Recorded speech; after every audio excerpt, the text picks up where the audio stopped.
July 1892. The Monongahela River is a graveyard of cooling iron and broken promises. Most men see a labor dispute. Andrew Carnegie sees a mathematical necessity. To own the world, one must first own the machines. To own the machines, one must break the men who run them. Carnegie is in Scotland, playing the part of the benevolent hermit in a stone castle. He leaves the dirty work to Henry Clay Frick. Frick does not have a castle. He has a desk, a cold stare, and a list of demands that make the devil look like a saint. The conflict begins in the heat of the Homestead Mill. It is a fortress of soot and greed. Carnegie wants the world to believe he is a savior of the working class. He writes books about the gospel of wealth, while his partner Frick orders 300 Pinkerton agents to invade the riverfront at dawn. This is not a negotiation. It is an execution of corporate will. The strikers see the barges coming through the mist. They do not see employees. They see an invading army. The Pinkertons fire first, or maybe the workers did. It doesn't matter. By the time the smoke clears, 9 strikers are dead.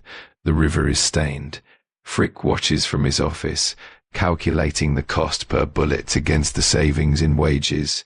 He is the enforcer, the shadow Carnegie uses to keep his own hands clean. Carnegie sends letters of support from the Highlands, but his signature is written in the blood spilled on the docks of Pennsylvania. Vertical integration is a clean term for a messy reality. It means Carnegie owns the mines, he owns the ships, he owns the rails, and through Frick, he owns the lives of the men in the pits. But the partnership is a cage. Frick is too efficient, too ruthless even for a man like Carnegie, who dreams of being a saint. The tension between them isn't about money, it is about legacy. Carnegie wants the libraries. Frick wants the power. By 1900, the Carnegie Steel Company is a monster that eats competition. It produces more steel than the entire United Kingdom, but the internal rot is deep. Carnegie decides to purge the demon. He moves to squeeze Frick out of the partnership, using a book value clause to steal Frick's share of the empire. It is a tactical betrayal, a cold-blooded strike against the man who did his killing for him. Frick's response is a lawsuit that peels back the skin of the Gilded Age, revealing the maggots underneath. Then comes the final boss, J.P. Morgan, a man who moves the earth with a flick of his cigar ash. Morgan doesn't want to fight. He wants an end to the fighting. He wants a monopoly that covers the continent. He approaches Charles Schwab. He tells him to ask Carnegie for a price. Carnegie takes a scrap of paper. He writes a number. $480 million. In 1901, that is not money. It is the GDP of a nation. Morgan looks at the paper. He doesn't blink. He says, I accept. The deal is done in a heartbeat. Carnegie is no longer the Steel King. He is the richest man in the history of the world. And he is terrified. He spends the rest of his life frantically giving it away. He builds 2,500 libraries. He puts his name on every brick. He is trying to build a wall of books high enough to hide the bodies at Homestead.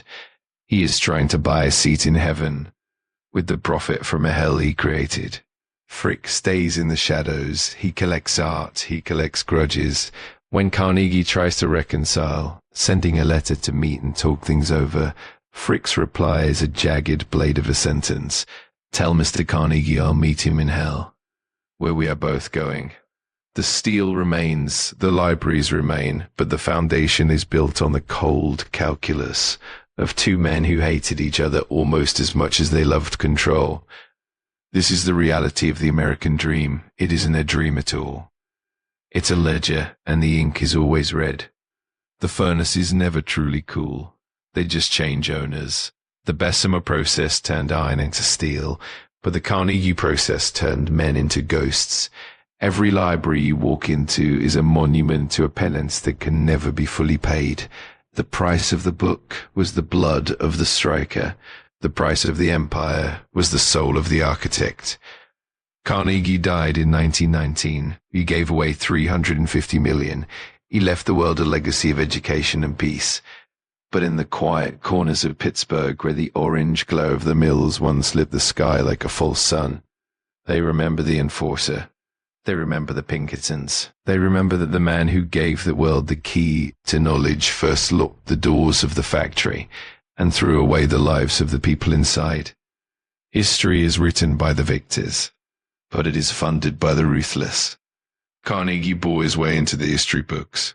Frick accepted his place in the flames. In the end, Morgan owned them both. The consolidation was complete. The United States Steel Corporation became the first billion-dollar company, a titan of industry built on a graveyard of rivalries.